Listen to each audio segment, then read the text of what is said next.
What's up, y'all? So today I am going to talk about what it is to be the boss. Gotta do clothes. Well, what it is to be the boss. Is that egotistical? Yes, it is. It really is. You come from me with these little ailments and pains, but that also can come from a lot of other things, especially the star itself, because it's resonating excruciatingly. I want to take a look at sunspot AR3112. That's the beta delta gamma sunspot that is ready to rock and roll. But with that being said, what it is to be the boss is this. You remember your past lives. You remember the truest form. The truest form are in full lockstep. We go back and forth, beginning and end. You must have an escape plan. You're not about to be destroyed by your own bombs, are you? How are you leaving? I can't die. When this body is destroyed, my memory, my consciousness will be transmitted to a new one. There are 12 models. I'm number 6. I don't want to die. Get down.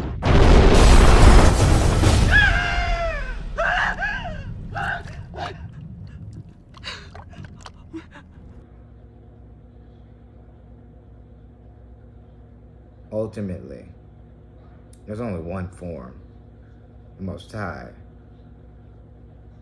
from which we come. So, what it is to be the boss is to truly know. Like, even though you can go to these jobs, you really know that at the end of it all, you're in charge. No one can out-talk you, no one can out-think you. You're always looking and always knowing what's up. And you don't take these things too seriously, especially when you realize that this is a holographic matrix, and that we can create anything we truly want. And you got those out there who believe they can create but can't do anything, but believe they are creating. These spells are more powerful than I ever imagined. I've harnessed the energy of the sun. Who needs a fourth skull?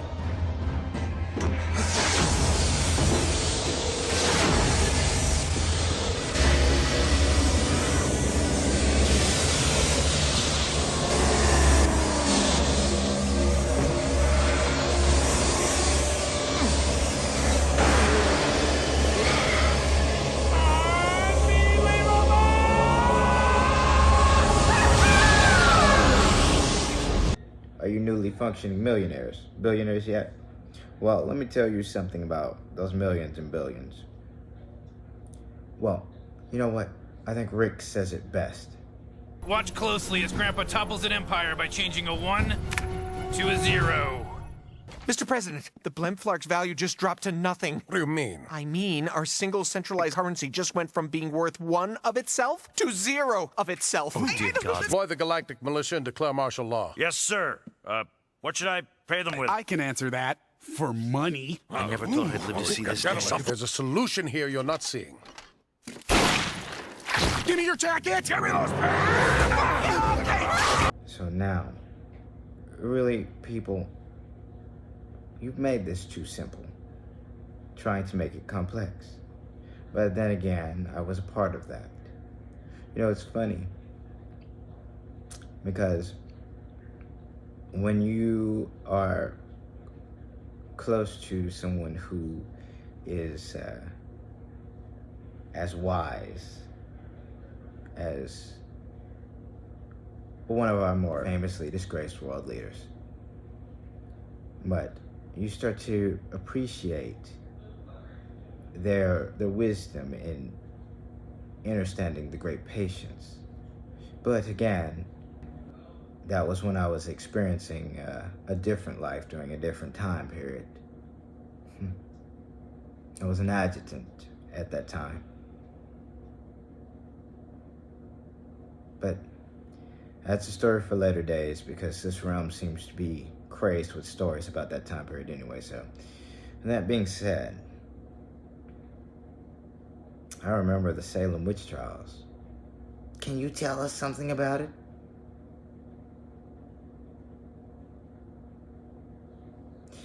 you would think that children from the 1600s in Salem would be so much more different than the children of today, outside of the fact that the sun is elevating these children right now, but they're not. They were silly, and when they get in trouble, they would blame others. Complaining of prickling skin, 4 of the girls soon accused 3 local women of tormenting them. All 3 of the accused were considered outsiders in some way. On February 29th, the authorities arrested Sarah Good, a poor pregnant mother of a young daughter, Sarah Osborne, who had long been absent from church and was suing the family of one of her accusers, and Tituba, an enslaved woman in Betty Paris's home known by her first name only. But ultimately, she did teach them things that she probably shouldn't have taught them. So, it is what it is. They weren't in any position of great authority in this little cast that we have of the organization, but some knew enough. I don't know who's worse, Puritans or Quakers. A bit too rigid for my taste. But it's neither here nor there, and a longer story than I would like. So, let's move on. What it means to be the boss. You always know you have money. You always know you have great abundance. You're not really wanting for anything because you're at the peak and top of your game. No one can tell you nothing. Words. So, what it means to be the boss is that no one can ever take your smile unless you allow them to, unless you perceive them to. So, that is the little nugget I want to bestow upon you about being the boss. And as for the organization,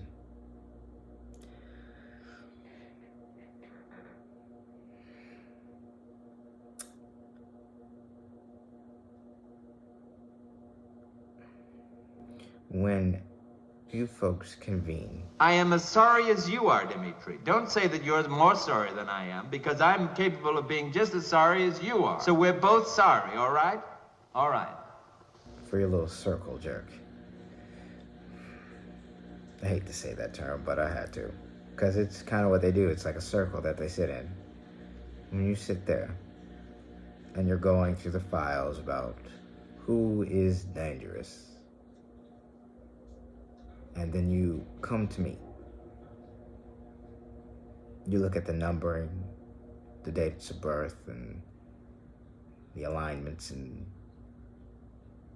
you put 2 and 2 together, and it finally becomes clear. There is only one who can set things right. And if it was supposed to be more than one, that's how we would have wrote it. But since we didn't, I guess it's ego then.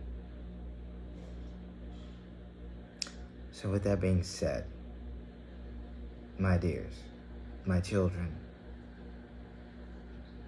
my members, me, us, soon you will see what true power is. So with that, don't fear, just prepare, just repent, and if you have to vent, please do, but just know, judgment is coming. Judgment is here. So where do you stand? Where will you fall? Where will you hide?